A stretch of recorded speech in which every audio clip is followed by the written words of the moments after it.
পরিশ্রম করতে হবে, পরিশ্রমের কোনো বিকল্প নেই। There is no alternative way to struggle. Struggle তোমাকে করতেই হবে। কেউ তোমাকে তোমার জন্য স্পেস তৈরি করে দিবে না। এই পৃথিবীতে কেউ কাউকে জায়গা দেয় না, এই পৃথিবীতে এসে জায়গা করে নিতে হয়। চিৎকার দিয়ে বলো ঠিক কিনা। হুঙ্কার দিয়ে পৃথিবীবাসীকে জানিয়ে দিতে হয় আমি এসেছি। মায়ের পেট থেকে যখন আমরা বেরোই, আমরা কি বলি?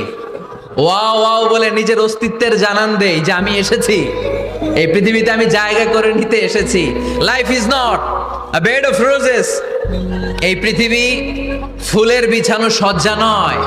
এখানে কষ্ট করতে হবে, পরিশ্রম করতে হবে, ঘাম ঝরাতে হবে। পরিশ্রমের ঘামে যে লোনা পানি থাকে, ওই লোনা পানিতে জন্ম নেয় সফলতার বীজ। এজন্য পরিশ্রম করতে হবে। সব নবীরা পরিশ্রমী ছিলেন, সব নবীরা কাজ করেছেন।